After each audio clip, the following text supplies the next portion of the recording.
누가복음 21장 1절에서 19절까지 볼 텐데요. 우리 헌금에 관한 부분들 지난번에 한번 살펴보았는데 여기 21장이 오늘 나오고 있습니다. 1절 보게 되면 예수께서 눈을 들어 부자들이 헌금함에 헌금 넣는 것을 보시고 또 어떤 가난한 과부가 2렙돈 넣는 것을 보시고 이르시되 내가 참으로 너희에게 말하노니 이 가난한 과부가 다른 모든 사람보다 많이 넣었도다. 저들은 그 풍족한 중에서 헌금을 넣었거니와 이 과부는 그 가난한 중에서 자기가 가지고 있는 생활비 전부를 넣었느니라 하시니라. 아멘.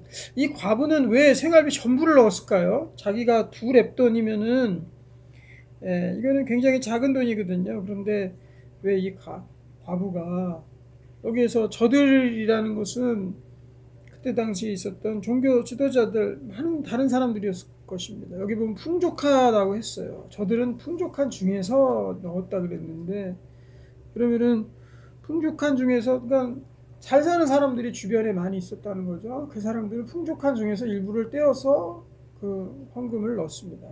그런데 이 과부는 왜 생활비 전부를 넣었을까요? 이 2렙돈이라는 생활비 이게 전 재산 다였습니다. 탈탈 털어서 주님 앞에 다 넣었다는 거죠. 하나님께서 돈이 부족하신 분입니까? 세상을 만드신 분인데 그거 아니죠. 하나님이 우리에게 헌금 전부를 넣어라, 더 많이 넣는 자에게 내가 더 축복해 주겠다, 이것을 말씀하시기 위해서 이 말씀을 주신 것입니까? 아니죠. 아마도 이 가난한 과부는요, 마지막 남은 2렙돈, 자기가 가지고 있는, 지금으로 얘기하면 뭐 몇만원, 뭐 천원 이렇게 될 수 있어요. 그게 전 재산이니까 없어요, 돈이. 그래서 이것을 이제 하나님께 드리면서, 하나님, 나는 하나님 없이는 살지 못합니다 하고 그것들을, 모든 것들을 하나님께 맡기는 기도와 헌신을 했던 거죠. 저도 20, 30대 돈이 많이 없었습니다. 지금도 없지만 그때 그런 적이 있어요. 제가 한참 이제 사업을 준비하고 이럴 때인데 남은 돈이 정말 몇천 원밖에 없는 거예요, 수중에. 그래서 교회에서, 그 당시 교회에서 그 돈을 다 털어가지고 그냥 내가 다 놓고 다 주님께 드리고 다 죽겠다 하고 그런 마음으로 다 드리고 거기에다가 헌금 그 기도 제목과 이름을 적었습니다. 그래서 이것이 마지막입니다. 하나님 받아주시고 저에게도 또 재물에 궁핍하지 않아도 재물의 축복도 부어주세요 하고 그 이제 헌금을 냈는데 목사님이 그 헌금 봉투를 읽어주셨어요. 그때 당시 이제 목사님이 담임 목사님이 헌금 봉투를 다 읽어주셨거든요. 거의 된 곳에서. 지금은 그런 거 거의 안 하죠. 거의 못 본 것 같은데 옛날에 다 읽어줬습니다. 헌금 기도 제목 이런 거 다 읽었는데 저도 읽어주시더라. 그러면서 그때 뭐라고 멘트를 하셨어요. 그래서 하나님께서 또 채워주실 것입니다 하고 이렇게 이제 또 예언의 말씀 같은 그런 것들을 넣어주셨는데 그 이후에 제가 또 사업을 하게 되고 창업을 하게 되고 굉장히 잘 됐죠. 그래서 재정적인 복도 많이 받았던 기억이 납니다. 뭐 그렇게 드리면 하나님 다 주신다 이것이 아니고요. 헌금에 대한 올바른 방법을 알려주시는 거죠. 헌금. 우리가 헌금 내는 이유가 뭡니까? 교회 운영비 아니라 그랬습니다. 목사님 사례비 주려고 그 명목으로 드리는 것이 아니고 헌금 내는 게 교회에다가 내가 돈 내는 게 아니라 그랬죠. 이거는 오로지 하나님께 드리는 겁니다. 하나님께 드리는 마음. 제가 그때 질문도 했습니다. 당신은 헌금할 때 이것을 교회에 내는 거라고 생각합니까? 하나님께 드리는 거라고 생각합니까? 했을 때 저는 한 번도 교회에 낸다고 생각해서 헌금했던 적은 예수 믿고 난 이후에 단 한 번도 없습니다. 우리 성도님도 그렇습니까? 네, 그래요. 그런데 많은 초신자들과 불신자들은 교회에 와서 교회 운영비 쪽으로 그거를 회비 명목으로 내는 경우가 굉장히 많다는 거죠. 그렇게 하지 말라는 거예요. 헌금 내는 건 나의 모든 것들이 하나님께로부터 왔고 하나님만이 나를 이끄실 수 있는 분입니다 하는 그 마음으로 드리는 것이, 그것이 얼마가 됐던지가 헌금이라는 거죠. 이 과부는 딱 그거밖에 없어서 모든 것들을 주님께 드리고 간절히 기도하는 마음으로 다 드렸지만 다 드리라는 것이 아니죠. 우리도 생활을 해야 되잖아요. 항상 내가 나에게 시험이 되지 않을 만큼, 하지만 하나님께 내 모든 것들이 달려있다라고 믿는 그 믿음으로 내는 그 헌금이 가장 하나님께서 귀하게 받으시는 헌금이다 라는 것들을 우리가 잘 짚고 넘어가야 됩니다. 우리 5절 말씀 보겠습니다. 어떤 사람들이 성전을 가리켜 그 아름다운 돌과 헌물로 꾸민 것을 말하며, 여기 보면 아름다운 돌, 헌물로 꾸며진 것들을 막 얘기했어요. 야, 성전이 너무나도 아름답구나, 아름답구나. 이것은 무엇을 상징합니까? 그들에게 있었던 외적인 아름다움에 하나님 앞에서의 외식을 얘기하는 거예요. 잘못된 거칠애를 얘기하는 거죠. 그래서 우리가 교회에서도요, 거칠애 따질 때 굉장히 많습니다. 교회 갈 때요, 내가 오늘 무슨 옷을 입어야 되나? 아니면은 내가 어떻게 해야지 다른 사람에게 잘 보일까? 네, 그리고 내가 교회에서 어떻게 하면은 다른 사람에게 조금 더 있어 보일까? 아니면 교회에서 우월해질까? 하는 마음으로 교회에 갈 때가 많다는 거죠. 그런 마음이 은근히 있습니다. 내가 다른 사람에게 이렇게 보이면 다른 사람들이 잘 알아봐 줄까? 내가 한번 교회에서 스타가 돼봐야지. 이런 마음 되게 많아요. 헌금으로 스타가 되든지 사역으로 스타가 되든지 전도를 많이 해가지고, 전도할 때도 마찬가지로 전도왕 이런 거 되면은요, 교회 앞에 나가서 상 받고 이러면요, 굉장히 좀 뭔가 외적으로 이런 것 같은 느낌 받을 때가 있거든요. 그걸 사람들이 얘기한 거예요. 그 아름다운 돌과 헌물로 꾸며진 것, 얼마나 성전이 아름답습니까? 이렇게 이제 얘기했는데, 그 사람들의 외식을, 거칠애를, 속마음은 텅 빈 상태로 거칠애로 하는 것들을 예수님께서 보신 거죠. 그래서 예수님이 대답하십니다. 6절, 너희 보는 이것들이 날이 이르면 돌 하나도 돌 위에 남지 않고 다 무너질 것이다. 너희들이 쌓았던 것들, 너희들이 가지고 있었던 외적인 것들, 그 모든 것들 다 무너지고 말 것이야 라고 예수님께서 그렇게 말하는 거죠. 왜냐하면 그 속이 다 비어 있었기 때문에, 하나님을 향한 전심의 마음들이 없었기 때문에. 그래서 우리가 1절에서 4절까지의 헌금한 이 두렙돈 과부의 얘기와 연결되는 것입니다. 다른 사람들은 외적인 것들을 추구하기 위해서, 나의 안일함을 위해서, 내가 종교적으로는 이 정도는 하고 살지라는 것들을 보여주기 위해서 헌금했지만, 그 거칠의 이런 부분들은 다 무너질 것이다 라고 이렇게 예수님께서 말씀하는 겁니다. 그리고 나서 그와 동시에 너희의 모든 그 외적인 것들이 다 무너질 것이다 라는 것들을 말씀하시는 동시에 종말을 얘기하는 거죠. 마지막 때를 얘기하는 거죠.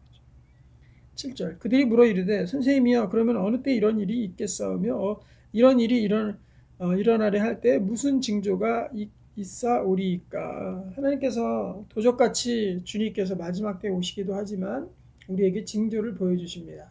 왜 보여주실까요? 알아차리라고, 회개하라고. 성경에도 써놨고 징조도 써놨어요. 그러니까 모든 사고와 또 건강의 이상신호 이런 것도 전조 증상이 있다 그러죠. 왜? 그래서 다리가 한 번에 안 무너지고, 뭐 산사태가 한 번에 안 일어나고, 그리고 건물이 한 번에 안 무너지죠. 갑자기 무너지는 일이 거의 없습니다. 전조 증상이 항상 있는 거예요. 자동차도 고장나기, 완전히 폐차하기 전에 전조 증상이 있습니다. 그런 것들을 보면 빨리 고쳐야죠. 빨리 회개하고 돌아와야 되죠. 이 세상의 만물 모든 것들의 마지막이 다가오고 있는데 징조가 있다는 거죠. 전조 증상이 있다라는 겁니다. 빨리 회개하라고 하나님께서 이런 것도 보여주시는 거예요. 자, 8절, 이르시되 미혹을 받지 않도록 주의하라. 많은 사람이 내 이름으로 와서 이르되 내가 그라하며 때가 가까이 왔다 하겠으나 그들을 따르지 말라. 첫 번째로는 적그리스도, 또 거짓 그리스도가 일어난다는 거죠. 내가 그다. 그러면 내가 메시아다, 내가 구세주다, 내가 구원주다 하는 이런 적그리스도들을, 또 가짜 거짓 그리스도, 거짓 하나님의 행세를 하는 교주들이 나타난다는 거죠. 그래서 많은 사람들을 미혹한다는 거죠. 지금 보면은 얼마나 이단들이 많이 있고요. 그리고 저는 요즘에 정말 충격받는 것이 무엇이냐면, 이 정치권 뉴스를 보게 되면은요, 이제 이단들이 자기들이 가지고 있는 힘이 있잖아요. 힘은 이제 인적인 파워거든요. 그래서 사람 수, 교주가 한마디 하면은 그 밑에 10만 명이 있던 20만 명이 있던 100명, 뭐 몇십만 명이 있던지 간에 그 성도들을 한 번에 투표장으로 이끌어 갈 수 있고, 한 사람을 찍어라 했을 때 그 20만 표, 30만 표 되는 표가 한 사람을 찍을 수 있는 힘이 있잖아요. 그러니까 정치권에서는 당연히 그 사람들하고 결탁할 수밖에 없겠죠. 그래서 많은 사람들이 사실은 이단 종교의 지도자들이나 그 깊숙이 연관이 되어 있습니다. 정치인들이. 그래서는 안 되겠죠. 하나님을 믿는 크리스찬 정치인은 몇십만 표 이룰지 모르지만 절대로 그렇게 하면 안 되겠죠. 요즘에 이제 수사도 하고 점점 밝혀지고 있는 것 같은데요. 네, 그런 유혹을 뿌리쳐야 됩니다. 그러니까 이 성경의 징조대로 이야기하면 뭐예요? 많은 적그리스도인들, 또 적그리스도, 그리고 거짓 그리스도, 교주들, 이러한 사이비 이단 종교 지도자들이 우리가 현실에서 정치권까지도, 그래서 정말 심각한 얘기지만 선거를 통해서 당선되는 당선인들을 그들이 결정할 수 있는 캐스팅 보터가 된다는 거죠. 그 사람들이 팽팽한 가운데 20, 30명이 한 사람을 찍어버리면 그 사람이 당선이 되죠. 캐스팅 보터라 그러잖아요. 그 역할을 그 사람들이 하고, 그러면 그 이단의 그 무리들이, 또 이단의 우두머리가 하는 결정이 전 국민의 뽑혀지는 정치인들의 당선 여부를 결정할 수 있다는 것은 정말 끔찍한 일입니다. 여기 있잖아요. 그것이 징조다. 이 세대에 돌 하나도 돌 위에 남지 않고 다 무너뜨려지는, 다 망하고 없어져 버리는 이 말세 시대에 나타나는 징조 중에 하나다라는 거죠. 우리의 삶 속에 정말로 이단의 그런 모습들은요, 거짓 그리스도의 모습들은요, 정말 너무나도 가까이 다가오고 있는 거예요. 어쩌면 내가 뽑는 국회의원, 내가 뽑는 서울 시장, 내가 뽑는 대통령이 이단에 의해서 그 후보가 좌지우지 될 수 있다는 거, 너무나도 우리 삶 가운데 깊숙이 연관되어 있다는 거죠. 그래서 우리는 꼭 기도해야 될 게 그것입니다. 빠지지 않고 기도해야 될 거 어떤 거예요? 우리 정치나 나라나 이런 것들을 보면서 기도할 때 보면 성경의 원리가 그래요. 성경의 원리가, 성경은 항상 악인이 자기 꾀에 자기가 넘어가게 하나님께서 그들에게 징계하십니다. 열왕기서의 여러 장면들을 보면 그런 것들이 너무나도 하나님께서 역사하시는 방법이에요. 악인들은 분명히 존재합니다. 악인들과 선인이 같이 양과 염소가 같이 살 수밖에 없는 이 현실이에요. 이 땅 가운데 악인들은 끊임없이 자기들의 거짓, 또 자기들의 기만, 이런 것들을 통해서 자기들이 갖고 있는 여러 가지 술수를 통해서, 그것도 머리가 멍청한 사람들이 아니에요. 너무나도 영리하고 세상적으로는 지혜 있게 보이는 사람들의 그 지혜를, 그 술수를 동원해서 끊임없이 공격해 올 때가 많다는 거죠. 그럴 때 우리가 어떻게 해야 됩니까? 하나님, 저 악인들의 꾀에 자기가 자기의 발등을 찍게 하시옵소서. 자기들이 자기 꾀에 넘어가게 하시고 악인들을 징계하여 주옵소서.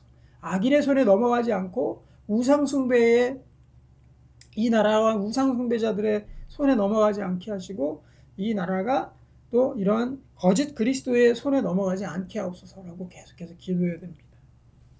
그것이 나라와 민족을 위한 기도인 줄로 믿습니다. 기도하시기 바랍니다. 또 난리와 소요의 소문을 들을 때 두려워하지 말라. 이 일이 먼저 있어야 돼. 끝은 곧 되지 아니하니라. 난리와 소요가 일어난다는 거죠. 난리가 벌어진다는 거죠. 충격적인 일은 앞으로도 점점 더해질 것입니다. 10절 또 이르시되 민족이 나라가 나를 대적하여 일어나겠고. 저도 요즘에 캄보디아하고 태국이 전쟁을, 물론 일찍 끝나버렸지만은 한국 무기를, 태국에서 한국 무기를 써가지고 캄보디아를 그냥 한 방에 제압했다고 하는데, 참 우리나라가 이 살상 국제적으로도 K 방산 해가지고 방산 무기들도 지금 엄청나게 수출하고 세계 5위의 그 국방력을 막 자랑하고 이러잖아요. 그래서 이 나라가 잘 되는 건 물론 좋지만 사람 죽이는 무기를 그렇게 막 만들어서 세계에다 자꾸 팔아도 되나, 이런 생각이 자꾸 듭니다. 그거 보면서 깜짝 놀랐어요. 야, 우리는 전쟁이 일어날 것 같지 않았다고 생각했던, 상상조차 못했던 나라 캄보디아 대 태국, 이런 전쟁이 일어날 거라고 저는 상상도 못했거든요. 우크라이나 전쟁이 일어날 것이라 상상도 못했습니다. 이제 아직도 안 끝나잖아요. 이스라엘에 또 그렇고, 또 최근에 이란과 미국에서 또 그랬고. 전쟁과 민족 나라 대적하는 일들이 또 하나의 징조라는 거예요. 점점 더 이것들이 가속화되고 많아진다는 거예요. 11절 곳곳에 큰 지진과 기근과 전염병이 있겠고, 또 무서운 일과 하늘로부터 큰 징조들이 있으리라. 하늘에 이르는 징조는 아직까지는 크게 나타난 건 없는데, 천체의 징조들과 그런 것들이 일어난다는 거죠. 그리고 지진과 기근과 전염병이 있다 그랬어요. 전염병 우리가 너무나도 근래 기간에 우리가 봤기 때문에 우리가 너무나도 뼈저리게 이것들을 경험한 거죠. 그리고 지진과 기근은 이거는 지구온난화 때문에 기근은 점점 더 명확해지고 있습니다. 확산되고 있고요. 지진도 점점 더 많아지고 횟수와 이런 것들이 우리나라도 지금 지진 안전지대가 아니라고 하고 지진도 그렇게 일어나고 있다는 거죠. 이런 것들이 전조 증상이라 말세의 전조 증상. 12절 이 모든 일이 있기 전에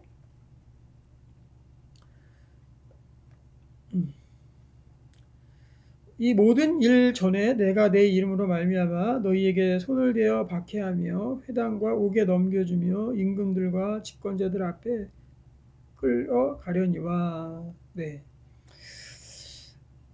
우리가 이제 박해가 있다라는 거거든요. 그 전조증상 중에 하나가 믿는 자들의 박해가 있다라는 거거든요. 이것들에 대해서 지금 대한민국에 있는 많은 이 크리스찬들이 이거를 많이 인식을 못하고 있는 것 같아요. 그래서 이게 어떤 형태로 어떤 형식으로 일어날지는 사실은 잘 모르죠. 왜냐하면 우리나라는 종교의 자유가 보장된 나라니까. 하지만 말세의 징조 중에 하나 분명히 이야기하고 있습니다. 믿는 자들의 큰 박해가 있을 것이다. 옥에 넘겨주며 또 끌고 갈 것이다. 집권자들, 임금들 앞에 끌려가게 될 것이다. 이런 일이 있다는 거죠. 이것을 대비해야 됩니다. 각오하고 있어야 돼. 내가 믿음으로 말미암아서 나에게 큰 핍박과 박해가 있을 것이다. 13절 이 일이 도리어 너희에게 증거가 되리라. 그러므로 너희는 변명할 것을 미리 궁리하지 않도록 명심하라. 내가 너희에게 모든 대적이 능히 대항하거나 변박할 수 없는 구변과 지혜를 너희에게 주리라. 네, 이것은 성령께서 우리에게 해야 될 말들을 분명히 알려주신다라는 거죠. 그래서 너희들은 이것에 대해서 두려워하거나 이것들에 대해서 걱정하지 말아라 라고 이제 말씀하는 거죠. 그래서 거기에 대해서 우리가 무슨 얘기를 할지 분명히 알려주신다는 거죠. 준비하고 있어야 됩니다. 그리고 담대하게 또 내가 해야 될 말들 성령께서 역사하시면 그 말씀대로 내가 증거할 수 있도록 그렇게 이야기할 수 있어야 됩니다. 그리고 또 하나는 꼭 이렇게 박해뿐만이 아니라 우리가 항상 성령님의 음성에 귀를 기울이고 있어야 돼요. 그래서 예배 계획을 저는 항상 얘기하는데 예배 요즘에 계획을 하시는 분들이 많이 있고 예배 이렇게 틀들을 보게 되면요. 예배 틀이 너무 정형화되어 있어요. 너무 하나하나 큐시트, 저는 큐시트가 없어져야 된다고 생각하는 사람 중에 하나인데요. 그리고 큐시트대로 하는 것들은 물론 큰 교회에서 여러 사람이 동원되는 데에서는 큐시트 필요하겠죠. 왜냐하면 뭐 순서를 알아야 되니까. 하지만 저는 큐시트대로 하는 예배 진행은 저는 없어져야 된다고 생각합니다. 왜냐하면 성령께서 역사하실 틈을 안 줘요.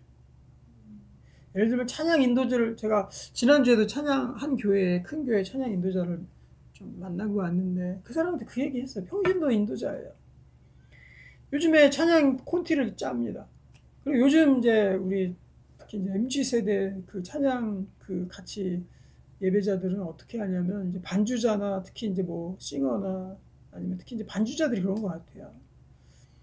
보면은 찬양 인도하는 그 하나하나 한 구절 한 구절 후렴 한 번 반복까지도 다 명시를 합니다. 원래 그렇게 합니다. 찬양 인도들을. 그래서 여기에서 후렴을 한 번 더 한다. 2번 더 한다. 뭐 이렇게 이제 얘기를 하거든요. 그러면 그 후렴 한 번 더 했다고 나는 더 찬양 인도자로서 인도자에게 있어서는 내가 찬양 한 번 더 하고 후렴 한 번 더 하고 너무 은혜가 있고 좋으니까 한 번 더 하면 좋은데 왜 한 번 더 했냐고 이거 따지고 든다는 거죠. 저는요 찬양 인도에 있어서는 이렇게 우리가 좀 할 필요가 있는 것 같아요. 어떨 때 보면은요 이 인도자는 그래서 성령의 음성에 민감하게 귀를 기울이고 예배에 참여할 필요가 있습니다. 어떨 때 보면은요 어떤 찬양곡 한 곡에 성령의 하나님의 임재가 깊게 임재가 있고 그 임재의 역사들이 하나님의 은혜가 깊이 있게 쏟아질 때가 있어요. 한 곡을 부르는데 그 찬양에 하나님 깊이 있는 임재가 있고 그 곡 가운데 하나님의 성령의 역사가 막 쏟아지고 부어질 때가 있습니다. 그러면 찬양 인도자는 그걸 캐치해내야 된다는 거죠. 그리고 그것을 성령님께 드려야 됩니다. 그 시간을. 그래서 그 시간을 확장할 줄 알아야 돼요.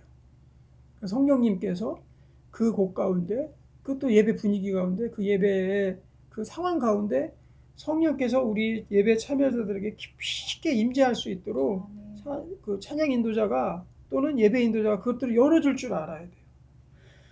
그래서 어떨 때는요, 찬양 한 곡이 한 번 하고 끝날 건데 두 번, 세 번 그것들을 반복해서 부를 수 있는 그 여유가 있어야 된다는 거죠. 근데 큐시트나 뭐 콘티나 이런 것도 꽉 조여버리면요, 성령께서 그 역사할 틈을 안 주는 거예요.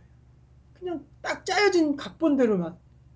근데 저는요, 이 경험상으로 보면은요, 찬양 인도를 하던 아니면 예배 인도를 하던 기도의 인도를 하던지 간에 딱 짜여진 각본대로 끝난 적 거의 없습니다. 기도의 인도할 때도 마찬가지예요. 기도 제목들, 저는요, 이 스크린에다 기도 제목 띄워놓고 기도하는 거 요즘에 번져 그게 유행돼가지고 모든 교회가 다 그렇게 하는 것 같아요. 저는 별로거든요, 그거. 점점 더 예배가 형식화되고 그 순서의 틀에 딱 얽매이는 경우가 많은데요. 성령님은 그렇게 역사하지 않아요. 제 경험상은 그렇습니다. 성령께서 예배의 주관자세요. 우리가 주관하고 인도자가 주관하는 것이 아니라 성령께서 주관하시는 거죠. 하나님이 주관하시는 거죠. 그렇기 때문에 우리는 성령님께 예배를 철저히 맡겨드리고 성령께서 인도하시는 그 인도하심의 귀를 기울이고 우리가 철저히 맡기고 나아가야 되는 것이 예배 인도자의 자세인 거죠. 그리고 기도 인도할 때도 어떤 기도 가운데 성령께서 강력하게 역사하시고 강한 이 인도하심으로 마음으로 이끌어 주실 때가 있습니다. 그러면 그 기도 제목에 대해서 더 깊이 있게 우리 한 번 더 그 기도 제목을 위해서 기도합시다. 한 번 했지만 스크린에 띄었다고 생각합시다. 그럼 그 뒤에 2번, 3번 막 기도 제목이 있어요? 그럼 2번, 3번 또 해야 되잖아요. 아닙니다. 지금 1번 기도 제목에 성령께서 더 관여하시고 역사하실 그 성령의 주관하심이 있는 거죠. 그러면 그걸 캐치해서 우리 한 번 더 우리 1번 기도 제목을 위해서 더 기도합시다. 하고 그 기도에 깊숙이 나가는 겁니다. 그러면 스크린에 써놓지 않은 기도 제목도 때로는 성령께서 새로운 기도 제목, 정말로 필요한 기도 제목을 이끌어 주실 때가 있는 거죠. 그러면 예배 인도자는 그 음성을 듣고 다시 그 기도 제목을 내고 스크린에는 미리 준비되지 않은 기도 제목이지만 그거를 내어놓고 하나님 앞에 기도할 수 있어야 됩니다. 그래서 그것에 더 깊이 들어가고 그렇게 되면은 예배에 성령의 역사가 있는 예배는요, 성도들의 변화가 없을 수가 없어요. 성도들도 압니다. 하지만 그냥 스크린에 1번, 3번, 4번 기도 제목 띄워놓고 쫙 기도하고 또 다음 페이지 넘겨서 5번, 6번, 7번 너무 건조하지 않습니까? 제 경험상 얘기하는 경험상 그랬던 적이 없다라는 거예요. 제 말하는 근거는 찬양 인도를 하든 기도 인도를 하든 때로는 설교도 그래요. 설교도 그냥 설교 스크립트 쭉 짜놓고 그대로만 읽는 거 저는 그것도 별로입니다. 성령께서 역사하실 틈이 없어요. 때로는 뭐 설교문은 쭉 준비해놨지만 서론에서 그냥 30분 잡아먹는 경우도 있습니다. 성령께서 강력히 역사하실 때는. 그렇다고 뭐 딴소리 늘어놓는 거 그거는 또 지양해야 되겠죠. 그래서 우리는요, 핍박을 받던 박해를 받던 이럴 때도 박해받아서 성령에 민감해야 됩니다. 성령께서 우리가 박해받는 상황이 놓여지면 그 상황에서 어떻게 성령께서 이끌어 가시나 역사하시나 이걸 봐야 되는 거죠. 그래서 그 말을 해야 돼요. 그러면 여기에서 보통 때 기도도 안 하고 성령에 민감하지 않은 사람이 박해받고 끌려갔을 때 우리가 너희가 능히 대항하거나 반박할 수 없는 구변과 지혜를 너희에게 주는데 그것을 받아들일 수 있을까요? 없어요. 그래서 평소 때 기도로 깨어있는 게 그래서 중요한 겁니다. 기도로 깨어있다. 기도로 깨어있다. 성령께서 노크했을 때 우리의 마음 문을 열고 이걸 받아들이는 훈련을 할 줄 알아야 되는 거죠. 성령께서 지금 이거를 원하시는구나. 성령께서 예배를 이렇게 인도하시기를 원하시는구나. 또 나에게 성령께서 이런 기도를 하기를 원하시는구나 하고 그게 깨어있는 거예요. 다른 게 깨어있는 게 아니라 그 깨어있음으로 하나님 앞에 우리가 나아갈 때 박해를 받더라도 능히 대항하거나 변박할 수 없는 구변과 지혜를 우리에게 주실 줄로 믿습니다. 그렇게 우리가 신앙생활하기 소망합니다. 16절 심지어 부모와 형제와 친척과 벗이 너희를 넘겨줘 너희의 종의 몇을 죽이게 하고 죽음까지도 온다는 거죠. 또 너희가 내 이름으로 말미암아 모든 사람에게 미움을 받을 것이나 그러나 어떻게 된다고요? 너희 머리털 하나도 상하지 아니하리라. 너희의 인내로 너희의 영혼을 얻으리라. 아멘. 머리털 끝 하나 상하지 않는다. 하나님께서 지켜 보호하신다. 제가 군대에 있을 때 큰 어려움을 당한 적이 있습니다. 구체적으로 너무 기니까. 큰 어려움을 당하고 거기에서 정말 잘못하면은 군대에서 있는 어떤 그때 당시 영창이라고 그러죠. 군대에 있는 감옥이 있어요. 군인들 집어넣는 거기에 들어갈 수 있는 위기도 있었어요. 그런데 그때 하나님께서 이런 말씀을 주셨습니다. 너의 머리털끝 하나 상하지 않을 것이다라는 그러한 그때 마음을 주시더라고요. 그래서 정말 다른 사람 같으면은 굉장히 어려움에 처할 수 있는 상황인데 하나님 꺼내주시고 그 가운데서 머리털끝 하나 상하지 않도록 인도하셨던 것들을 기억합니다. 그래서 우리가 하나님의 인도하심을 믿고 나아가야 됩니다. 그리고 마지막 결론은 뭡니까? 우리에게 필요한 거. 이제 필요한 건 뭐예요? 인내로 너희 영혼을 얻어라. 여기 영혼은 목숨을 의미하는 거죠. 목숨, 우리의 목숨, 생명. 생명에 필요한 게 뭐라고요? 마지막 때 인내라는 거예요. 인내. 인내를 우리가 꼭 기억하시길 바랍니다. 우리 영혼을 얻는데, 우리의 생명을 얻는데 가장 필요한 거 뭐다? 인내다. 특히 말세로 가는 마지막 때에 필요한 건 뭐다? 인내다. 인내. 끝까지 참고 기다리고 또 끝까지 하나님의 믿음 낭망하지 아니하고 포기하지 아니하고 때가 이르매 거둘 때까지 우리가 인내로서 나아가는 것입니다. 인내로 나아가는 깨어 기도하고 인내하고 이것을 통해서 우리가 하나님의 귀한 일들을 우리가 이루어내고 또 마지막 때에도 정말 능히 이겨나가게 될 줄로 믿습니다. 기도하겠습니다. 하나님 아버지, 우리에게 주신 성령의 인도하심 따라 우리가 늘 살길 원하며 그 가운데 나아가기 원합니다. 어떠한 상황이 있더라도 인내와 깨어 기도함으로 이 모든 상황들 우리가 능히도 당해낼 수 없는, 누구도 당할 수 없는 그러한 구변과 지혜로 이것들을 이겨나갈 수 있도록 하나님께서 인도해 주시옵소서. 예수님의 이름으로 기도합니다. 아멘.